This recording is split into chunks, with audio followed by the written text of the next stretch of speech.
Hi everyone, my name is Dave, and welcome to Extra Credit, a video series where we take an unscripted look at topics related to local history and exploring that history. Okay, so for today's episode, you'll notice we're in a slightly different location. We're outside with the bugs kind of flying around, but I'll explain that in a second. So before we get to that, I just want to remind everybody to, first of all, please visit my website. So you'll find a link to that in the description below. Also, please remember to follow me on social media. So I'm on Facebook, I'm on Twitter, I'm on Instagram, and there's links again in the description. Also, remember to hit that subscribe button. And so that way you'll get all the latest information and updates that happen on this channel before anybody else, because sometimes there's a delay between when these videos, this series and some of my other videos are done, and then by the time they get onto social media, so you'll get them before anybody else.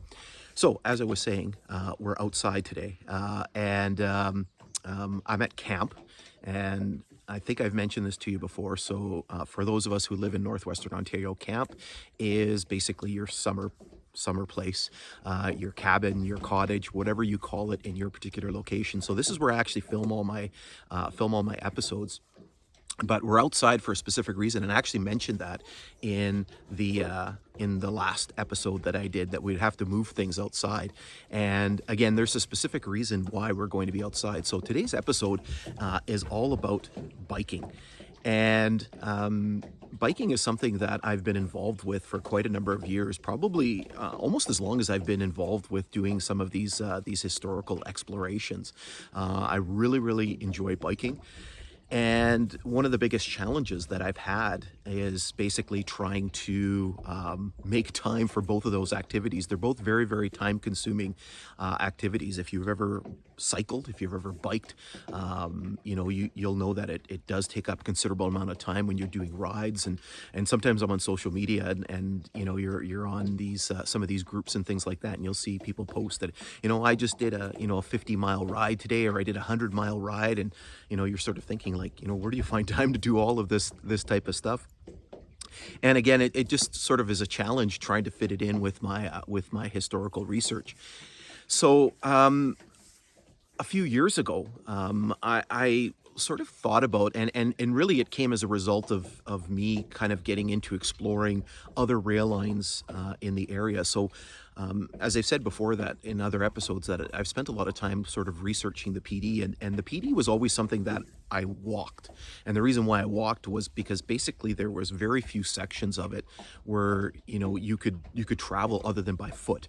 There was a lot of areas where it was grown in, and so you're basically forced to walk these sections, right? Because it's not very easily traversable by anything else than your own two legs. But as I started kind of branching out and I started researching and looking at some of the other railway lines in this area, for example, the Canadian Northern, which became the CN Kinghorn subdivision, and then the Grand Trunk, which became the CN Graham subdivision, you're basically dealing with lines that were more recently abandoned, and they're a lot more open. And what I found was that walking was great, but it was very difficult to cover a great deal of ground because it was so wide open, and you're talking about rail lines that are, in the case of the Kinghorn, it's 200 miles long, right? So walking along there was very difficult. And also I sort of decided that because it was open, I wanted to try to give people the experience of actually going on, being on the rail line, what it would like to actually be on a train and see the whole thing. So I wanted to record the whole thing. And obviously walking, you were not able to, you just don't have the speed to be able to do all of that. And so I decided that, why don't I take my interest in biking and be able to translate that into explorations, use my bike as sort of a vehicle to facilitate these explorations. So now that I explained to you a little bit about why I bike on these explorations, maybe it's time to introduce you to a little bit of the hardware that I use. So the first thing I'm going to show you is actually my old bike. So basically this was my first real bike that I purchased, and I purchased it back the year that I graduated from university, which was in 1996. And It was actually a pretty decent bike. I mean, I wouldn't consider myself a hardcore biker. I'm not going to be one of those people that are going to go out and spend, thousands and thousands of dollars on a bike. I'm not that into it. For me, it's more of a vehicle to, in this case, to accomplish some of my explorations. So at the time, buying this bike, I spent, a decent amount of money. Probably would work out today to be close to $1,000 for this bike, and it actually served me very, very well. So let's have a look at this one. All right, so hopefully everybody can hear me okay, because I can't use my mic because I'm too far away from the camera. So what I wanted to show you was my old bike, as I described it. So again, this was the first bike that real kind of bike that I purchased back in 1996. So this is a Norco Kokanee model. Again, it was nothing fancy, nothing spectacular. You know, sort of mid 90s, and so that was a time when all the suspension, like basically particularly cross country or mountain bikes, had really started to change during that time. And so that was around the time that we first started seeing the introduction of a lot of the suspension and things like that in these bikes.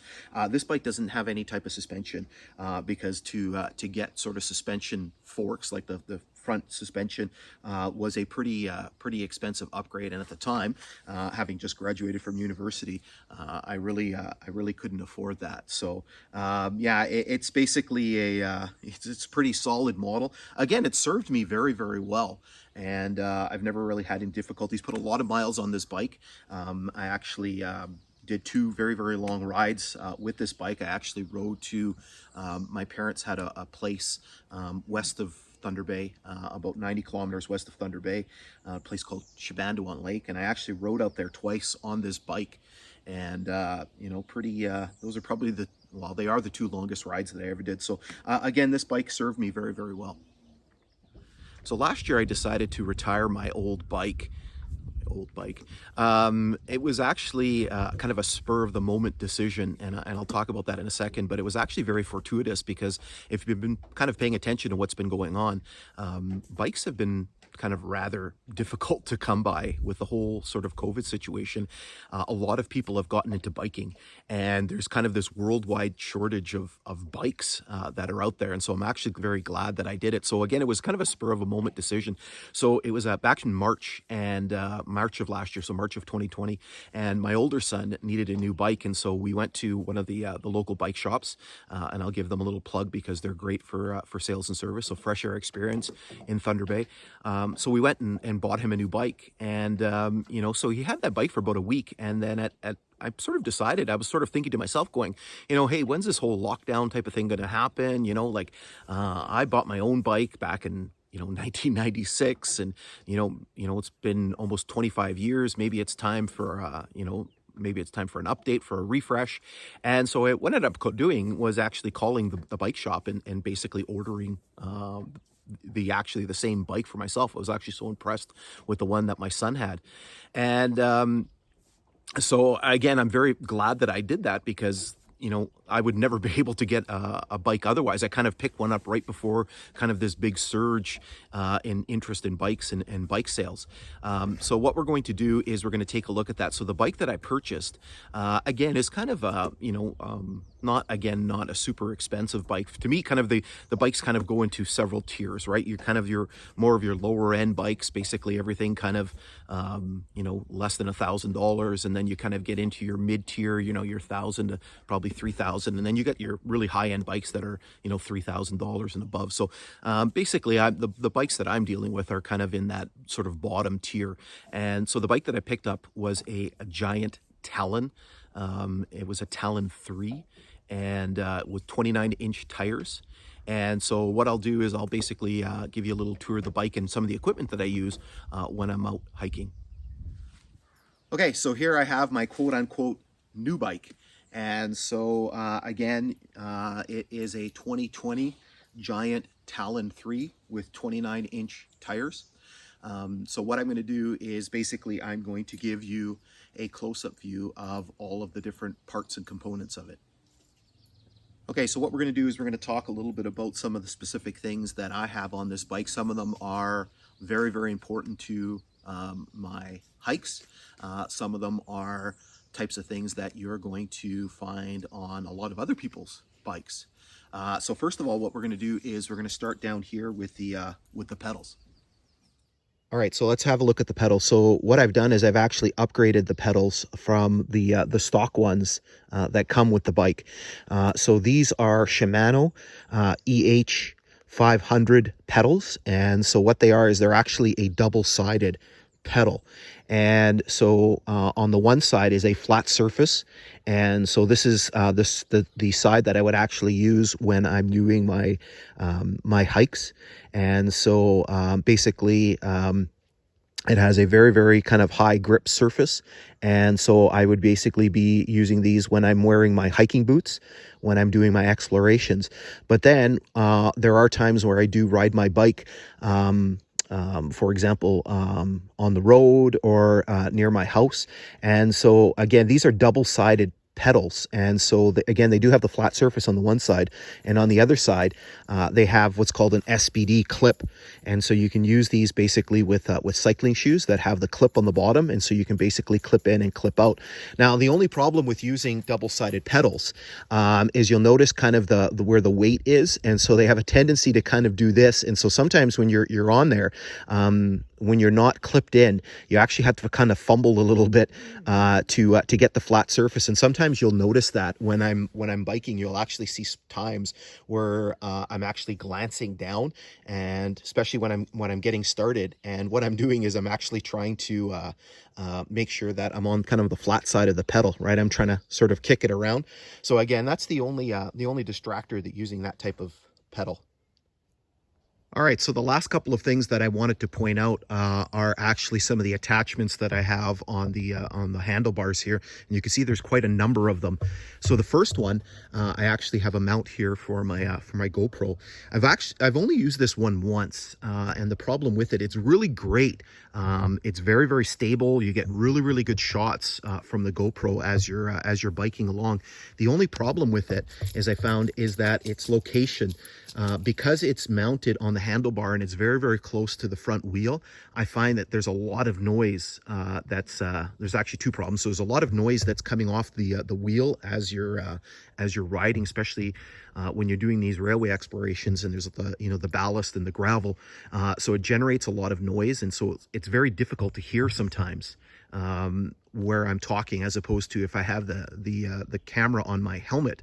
And so it basically helps to kind of minimize some of the road noise, and you hear my voice a lot better.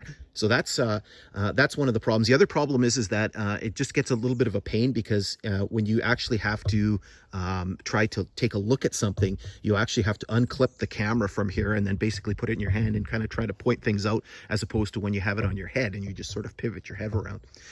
So that's one thing. And again, I don't use that very often. The other two, I use them a great deal. So basically, you can see here, these are actually made by the same company, and they're called ram mounts.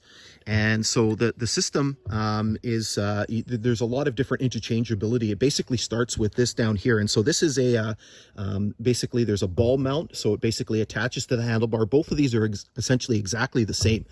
And then what you have is basically you have the different types of attachments. So this is the one for my GPS. So basically my GPS would fit right into here, right into this cradle here.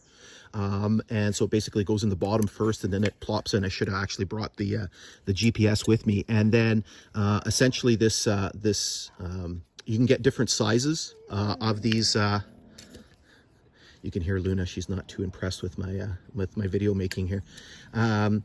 You can get different lengths of these bars, and so you just loosen them. There's a spring inside, and you just tighten it up, and then you can it articulates in a bunch of different directions, right? So you can kind of move it around. And again, it's very, very useful. So I have my GPS in there. I can kind of tilt it where I can kind of see a little bit better. This one here is made specifically for my phone. And again, there's a lot of different ones that are out there. I just found that this one works the best. I know there's ones where they have like a little lock, like you basically put it in and you twist it and you lock it. that would basically, for me, that would mean basically changing my my phone case and everything like that. This one works with my existing phone case. You can see that it's basically spring loaded, right? And so you just kind of give it a pull like that, and the phone kind of sits in between and it clamps down. If you want extra extra security, there is kind of this little rubber gasket that fits around the corners of that. I normally don't use that when I'm doing the hiking explorations. I will do it when I'm kind of riding on the road, just in case, but I've never, I did it once, I forgot to put it on there, and it never came loose. Again, there is quite a bit of tension on here. These little pads here are removable, and you can change them, in case, because maybe after a while they'll start to kind of deteriorate a little bit, so you can get newer ones to replace these. And so again, these are great because again, I can have all of my devices sort of right in front of me. And again, you'll see that in some of the video clips that I'm going to show you, right? You'll basically have you'll see the GPS on one side and you'll see my phone on the other. And again, these are great little tools for keeping all the information at my fingertips when I'm doing the explorations. All right, so now that you've seen the bike, what I want to do is basically just give you an opportunity. If you haven't seen some of my sort of exploring videos, of either the Kinghorn or the Graham subdivision, the Canadian Northern or the Grand Trunk, I wanted to kind of show you a little bit about sort of the experience of using the bike as a tool, as a vehicle to sort of explore.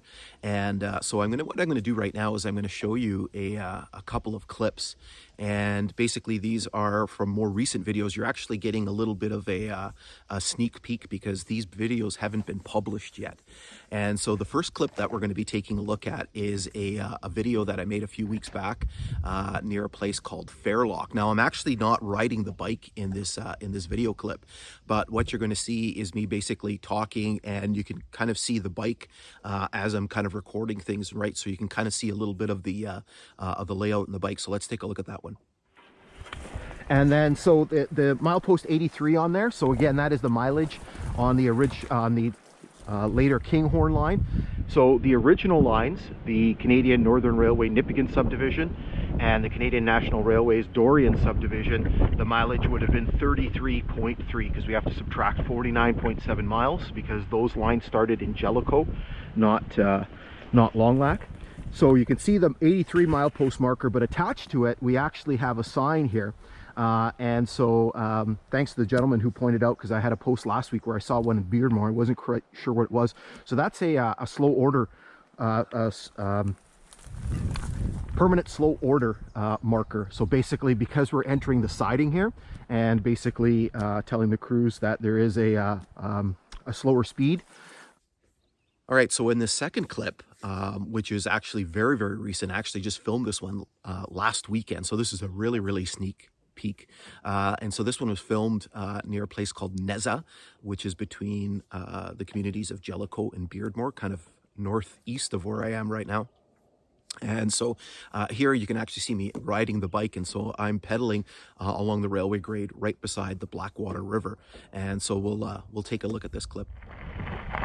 So here we come back alongside the Blackwater River, and again you can see here it's as opposed to where we were at Neza, where there were falls. Here it's much slower, but appears to be quite deep. Again, you can see that very how it lives up to its name. It's very dark colored water. I don't know the origins of the name of the Blackwater River. I'm guessing, and I could be wrong here, I'm guessing that maybe it dates back to the indigenous people here, and maybe that's what they used to call the waters here of this river. It is, again, it's a very long river. When I decided to do this video on biking, I thought it would be really neat to kind of show you not just sort of the first person perspective, but kind of what it was like to kind of ride in these locations. So I thought, you know what I'll do is I'll use my drone and I'll record myself riding the bike and basically using the tracking feature on the drone. So yesterday I went out. Now, when you do these types of things, you kind of learn some very, very valuable lessons. I'm going to show you the clip first, and then I'll kind of get into the lesson part.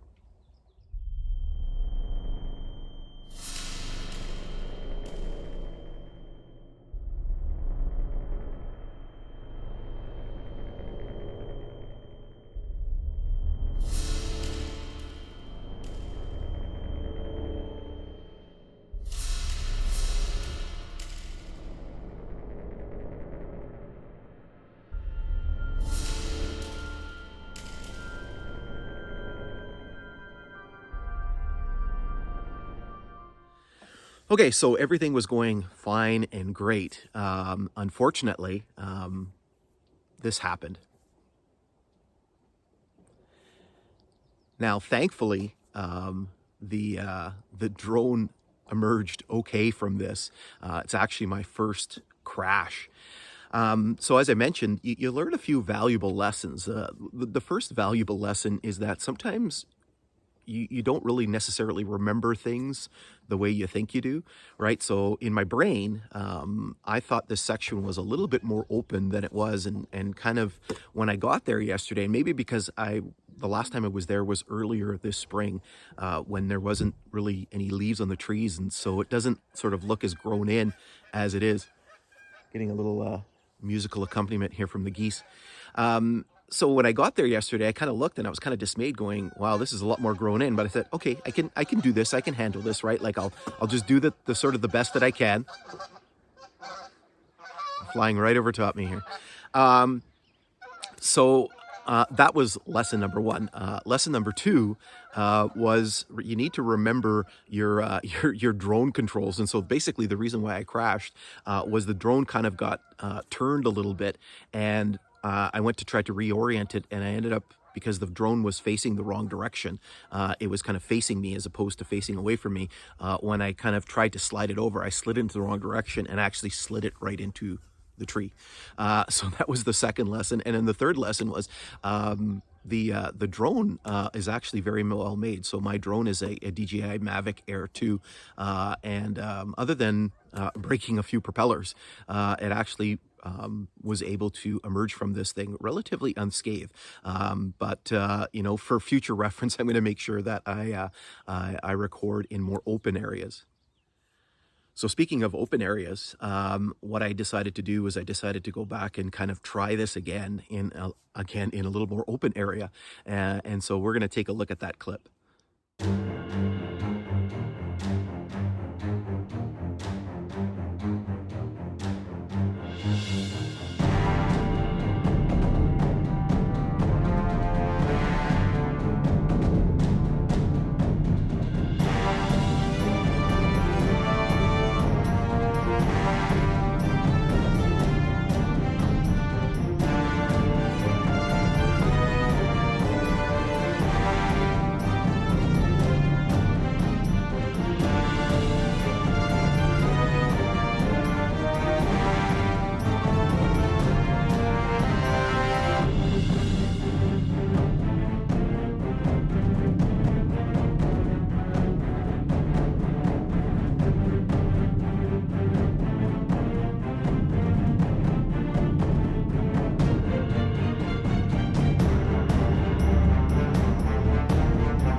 Okay, so what's the future for all of this? Well, in reality, is I'm going to be continuing to do this. I absolutely love the hiking and biking. I love the mobility that the bike affords me. The only challenges that I really find is that there are times particularly on the railway grade, where sometimes the ballast, okay, and the ballast is those rocks that you'll find alongside the railway grade. Sometimes it's very thick, and sometimes it's very difficult to pedal through. And sometimes you'll hear me on the videos kind of not cursing, but you'll hear me kind of commenting or kind of complaining a little bit that it is very difficult to pedal through it. So I do have an upgrade planned. So I do have another bike on order, and there's a couple of reasons for that. The first reason is that my younger son, Noah, is actually using the old bike, which we saw. Basically, he's due for a new bike, and he kind of complained that, I don't really ride my bike very much. I don't really need a new bike, and so I basically decided, well, for the time being, he can kind of, for the few times that he actually rides a bike, he can actually use my old one. But I mean, he does. That older bike kind of needs a lot of upgrades. There's a lot of parts and things that need to be replaced, and so I don't think it's really worth it to do that. So what I decided to do was I decided, well, maybe what I'll do is I'll give him my new bike, and then basically get an upgraded one. And so the question is well, what do you want to upgrade? Like, what's the difference here? The only real thing, I absolutely love the bike. It's been phenomenal for me, and I am very hard on the bike. I'm starting and stopping a lot. I'm really hard on the brakes. It's very flat. I'm not changing gears very often, the one thing that I find is very annoying about the bike, and you see that with a lot of newer kind of models that are coming out, that they're actually moving away from a front derailleur, and so again, it's sort of a trend that you're seeing with a lot of kind of the cross country, the mountain type bikes, is they're removing the front derailleur. I don't know the technical explanation for it. I think a lot of it has to do with the fact that people who are riding cross country don't need as many gears. Again, I could be wrong. I'm not an expert in these particular matters, but I find for me, again, because I'm riding on relatively flat surface, I'm not changing gears. I'm basically in the same gear all the time, and I find that the shifter for the front derailleur is always getting caught on my hiking gear. So when I'm getting off and on the bike, there's been times where my gear will actually snag on that front derailleur switch. And then what it'll do is basically actuate the switch. And then when I get on the bike, I've actually had times where the chain has fallen off, right? Because the gear has been changed, and then you go to pedal and basically the chain falls off. And so I find it actually very, very annoying. So that's part of the reason why I'm looking at kind of upgrading. Also kind of, obviously the bike itself is going to have a little bit better components on it. And so again, as I mentioned, I am kind of a little bit hard on the bike. The constant stopping and starting because I'm getting off and on the bike. I'm not kind of plowing through any sort of very difficult terrain, but I am kind of laying down the bike a lot. And, so better components are going to help things along. All right. So anyway, I hope everybody has kind of enjoyed today's episode and enjoyed all the little video clips and things like that we've taken a look at. Certainly, I would encourage people to hike and bike. It is a great way to sort of get around and see things and, use your bike maybe for something a little bit different than you're kind of accustomed to. Maybe get off that bike when you're riding down the trail. Go and take a look at, something. Get off the pavement. Go kind of off the beaten path a little bit. Just wanted to remind everybody, please, again, make sure that you check out my website and follow me on social media. Click the subscribe button. So what we're going to do is we're going to be back again in a month's time with another episode. And I thank everybody for tuning in today, and stay safe.